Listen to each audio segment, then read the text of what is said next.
G'day everyone! In this episode, we're heading from Cairns to Cooktown in North Queensland and looking for wildlife along the way. This footage is from a few years ago, but I only just refound the camera card. In the background here we've got a female saltwater crocodile just basking on the bank of the Mowbray River at low tide. It's not dangerous, I swear.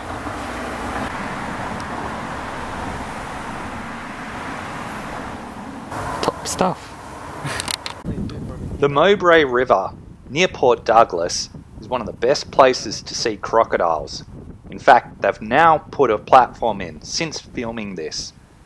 I think this time I was with a mate who you might know.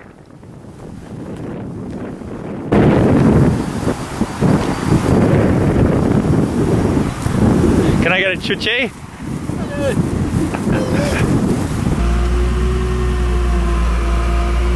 Just heading across the Daintree River on the barge. It's the only way to get across in this part.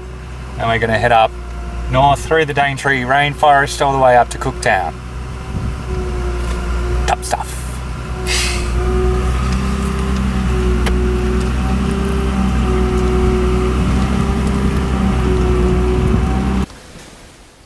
Meegan and I arrive in the Daintree rainforest, one of the most beautiful rainforests in the world and an Australian icon. Daintree rainforest. And the rainforest comes down all the way to the beach. It's the Great Barrier Reef. The Daintree rainforest is one of the most biodiverse regions of the world.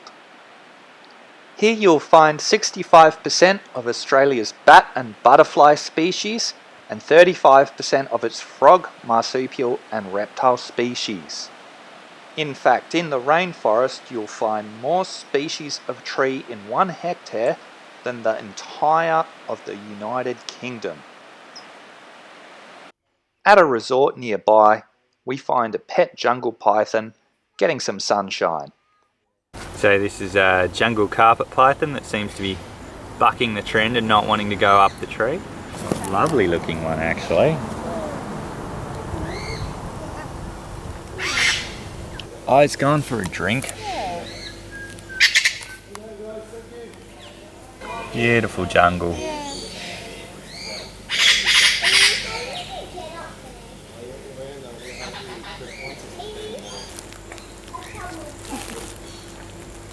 Hello, buddy.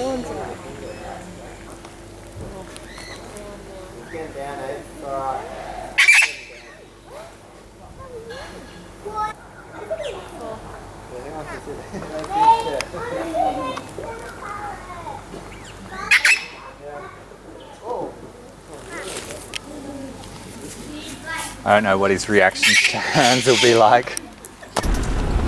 We're surrounded by hitty. Somehow we've come up and ended up at a hitty town.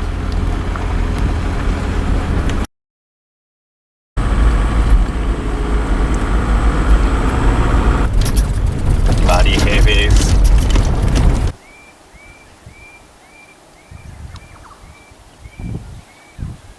After several hours of driving, we get to our first destination. Black Mountain, just outside of Cooktown. Those huge rock boulders, which I am standing on now. That mountain there is hundreds of meters high. There are gum trees in the foreground. This is what it looks like. Made extra fun by the fact that there's giant caverns everywhere down there. That'll drop for several meters, enough to severely injure you if you get out. People have climbed into these and disappeared, never to come out. There's such a maze down in them.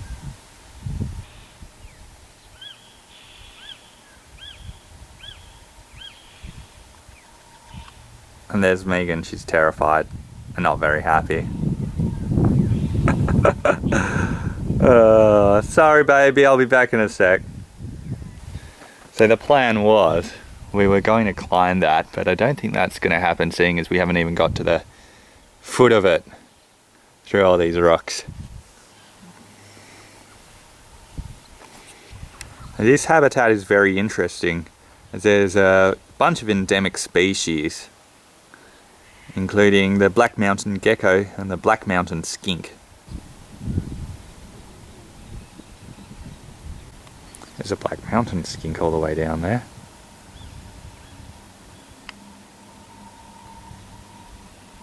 There.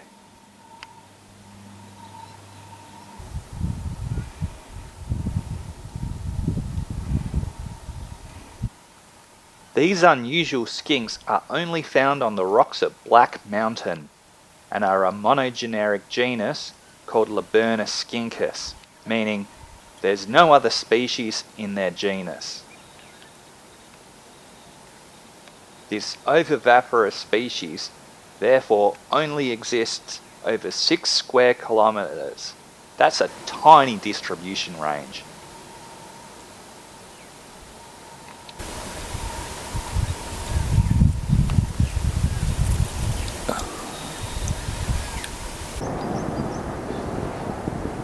Of course, not all wild areas are wild enough to stop the squids.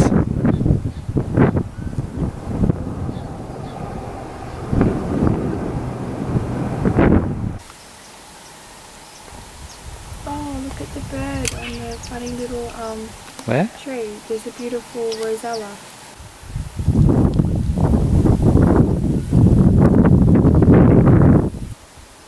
Holy crap, There's 2 of them, see? that's pretty. That's not a rosella. This beautiful parrot, which is feeding on the kapok flowers, is found all over northern Australia and southern New Guinea.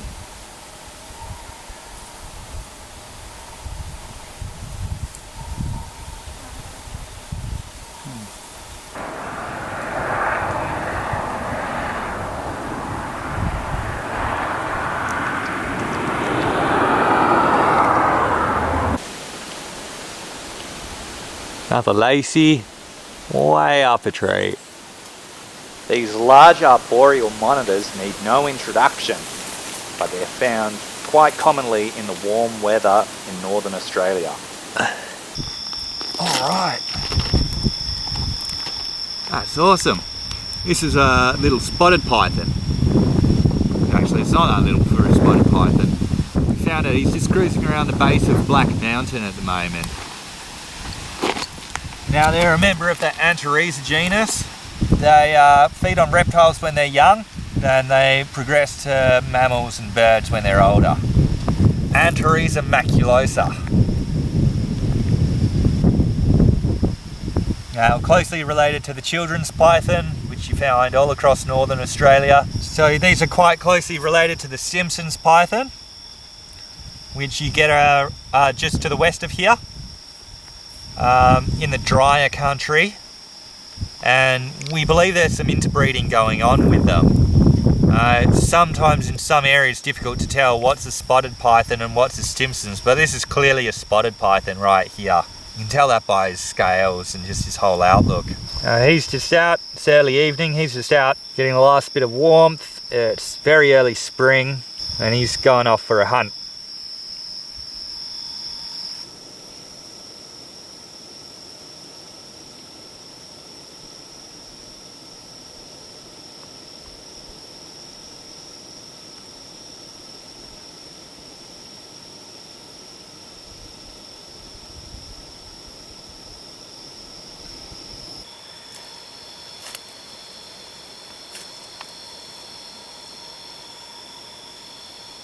I found this amazing large species of gecko, known commonly as a ringtail gecko, of which there are many species, hanging out on Black Mountain.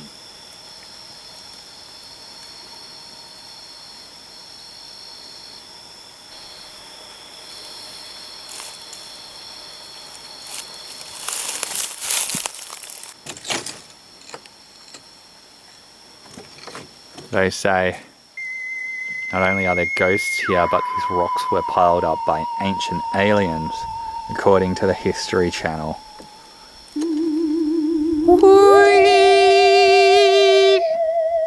E.T. Finger. Time to hit the road. It's time to day herp one of my favourite species in southern Cape York.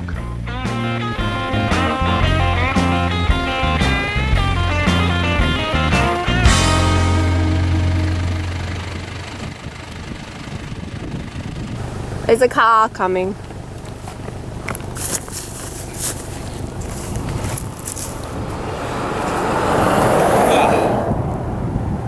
Lucky fella.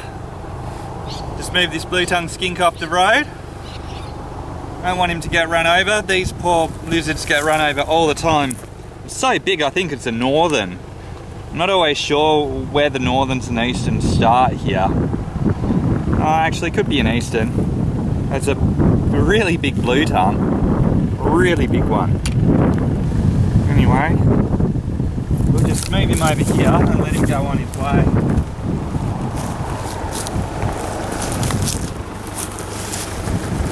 Alright, we're going to let him go on his way now. Move on, mate, move on.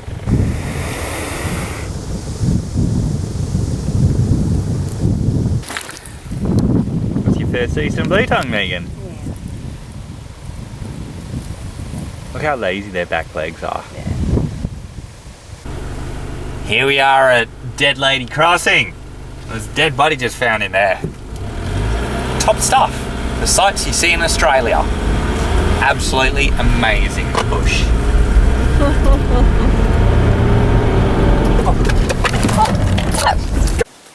Goanna! Got a lace monitor up here.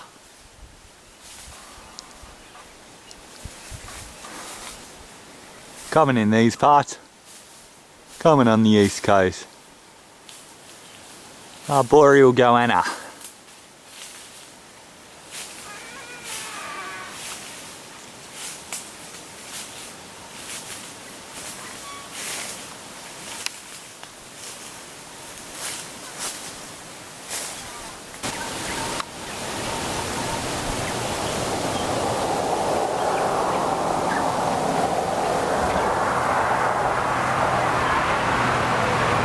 Found this goanna at Murdered Lady Creek. A few days before, a body had just turned up in the creek next to where we filmed this. Something to do with drugs gone wrong. So, we've got another blue tongue. Same stretch of road. This one's very lucky to be alive. He's just lost the tip of his tail on the road.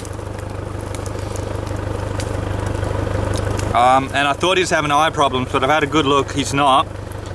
I'll just give him another check over, good little health check. Oh, he's strong, he's nice and strong. Apart from that, he's in good health, he looks nice and healthy. Mouth's nice and pink and... yeah. See why they call them blue tongues. But that's actually not such a big issue. I've seen them with damaged tails many times, so he'll survive fine with that. Alright, so we've just put a bunch of betadine on his tail just to stop it getting infected. And I reckon that's all he needs. It should be enough. They're very hardy lizards. Reptiles are generally much hardier than humans and mammals. He's leaving there.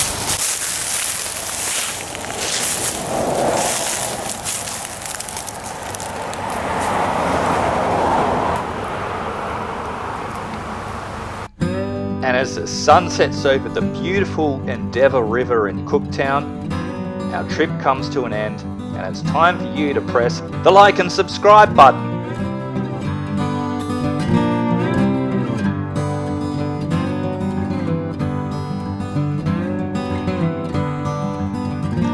Seriously though, comment with where you'd like to herp next, and hopefully I'll see you out there. I have a ton more herping, wildlife and adventure videos to be edited, so see you soon.